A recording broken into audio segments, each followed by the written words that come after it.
Hi, I'm Jonathan Mackie. I'm the Managing Director here at PHS Compliance. And I'm Danny Powers. I'm the Operations Director here at PHS Compliance.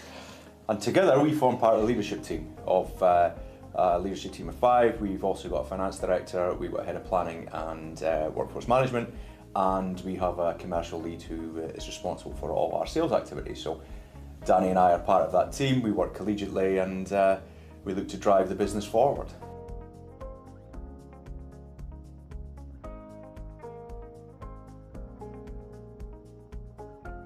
One of the key challenges, Danny, is why is compliance important? Well, ultimately, safety. The safety of people, livestock and property. But secondly to safety is complying with the statutory requirements, especially within the EICR. And also the hidden cost is what does it mean not being compliant and what can the impact be to the operation of any business, be it downtime, productivity and all the unexpected hidden costs which come with a business not functioning. I think that's right. I think in terms of the service lines that we provide, it enables a business to function properly. It creates optimal asset management. It ensures that any area of business is functional, but it's safe. So it's about workplace management, really asset management for us. It goes beyond just providing that regulatory and that safety component. It really is about how we manage our customers' estates effectively. So how do we do it then? How do we make buildings compliant? Well, firstly, but we need to educate the market on what we put. It's not a tick box. It's not a tick box. It's not a piece of paper we file away. It's around having the right skill set, the right technical ability within our business, educating our customers. What does compliance mean? What does it mean to your business? And it's really ensuring we've got the right training throughout the business and organisation, the right processes and the right technology to be successful in terms of what we do. Now, what people will often look at on compliance is using the EICR as an example, let's get the EICR done. The biggest gap in the market in terms of understanding compliance, which we see as our job to educate our customers, is closing the loop. And when I say closing the loop, if we've got an unsatisfactory EICR, there'll be a remedial activity on the back of it.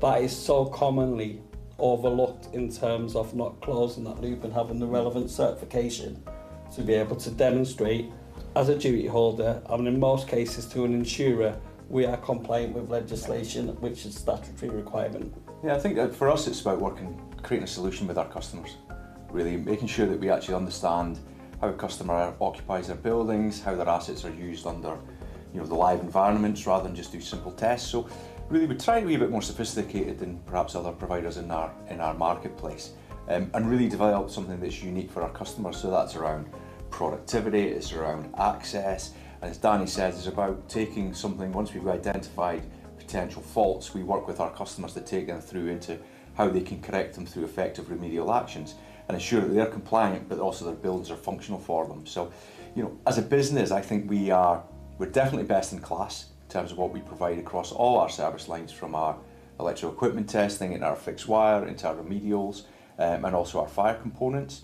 And we're just a much more customer driven and customer focused organisation. As Danny says, we don't want to do tick box exercises. We don't want to provide almost a diminished compliance for our customers. We want to ensure that our customers are always compliant, and we're providing that added value function. So it really is about working with our customers. Some of the things that we've seen with Danny is there's lots of mistakes that customers can make. Tell us about some of that. So I think it's some of the mistakes our customers can make. It's really looking at the price from a commerciality. It's selling cheap, stack 'em high type approach. It's let's get the tick box, let's get the certificate, and let's file the certificate away. And it's really understanding what does an EICR or a fire certificate, what does that entail, what risk does it generate, and what value rather than price we put into the market. We're working in a fast-paced market. There's a lot of new technologies, a lot of new systems, etc. It's being at the forefront to provide the best value to our customers, which will benefit them from a legal statutory perspective, but also from an innovation and getting maximum efficiency within their organisation. Definitely. I think one of the other things about us is because we provide quite an eclectic mix of service lines across all compliance functions, is that we can avoid that fragmentation for our customers. We can offer a bundled integrated offer, so we provide their electrical equipment tests, but we can also do their fixed wire tests, we can provide the remedials, we can offer reactive services, and we can work within their fire safety as well. So, you know, for us as a business, being able to bundle those services is about, again, creating that more customer-focused initiative, making sure that we can be an advisory to our customers as well, so they can avoid the pitfalls that maybe somewhat less scrupulous companies will offer in the marketplace simply to buy revenue. So for us, it's all about value. It's all about making sure our customers are really served effectively.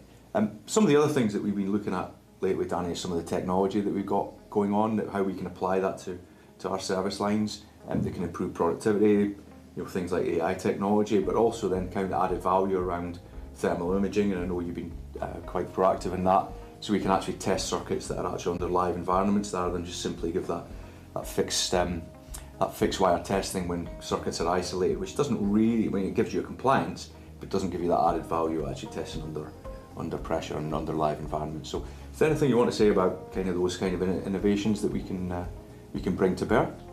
Yeah, so the key part for me is providing a solution, and it's how adaptable and how innovative we are as a business, understanding the client requirements, advising the less technical clients on this is a solution, integrating softwares. So what we're currently looking at is the software we're using. Are we getting the best out of AI?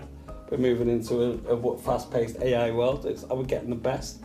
Which in turn can increase productivity? What can we supplement as added value?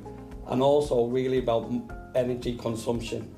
What solutions can we provide to give benefits to energy consumption, which again has synergy in terms of compliance? We've got the right skill set within the business. We just need to then utilise the technology and give that tailored package. And what's absolutely key to us is we've got a lot of experience in our organisation across all our service lines, and it's really important that we're communicating with our customers, listening, what do you want, give us the opportunity to tailor we've got the relationships internal, we're working with a lot of external partners who provide the technology. It's really getting a deep-rooted understanding, what do our customers want, how do we support your net zero journey, and staying at the forefront, and as Jonathan said, best in class in terms of what we do. But we've also worked with small businesses and micro businesses and those without in-house facilities management expertise.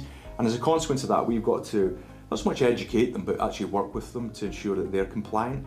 And at that smaller market level, for us as a business, it is really about working closely with the owner managers to ensure that they understand that the risks that they face if they're not compliant, how we can support them, how we can develop almost a comprehensive asset management solution for them. So it's about the two different sales motions for us, that sophistication at the top end, that we can work closely with the FM providers to create a strategic service delivery, but then working with some of our smaller customers to work with them to asset manage their real estate. So, you know, as a business, we think we've got a sweet spot across all our markets. We can flex accordingly. We've got real technical assurance in our business. We're reliable, we're responsive, we work on a nationwide basis, and we can bring expertise to bear in any particular real estate. So that for us is why compliance is important.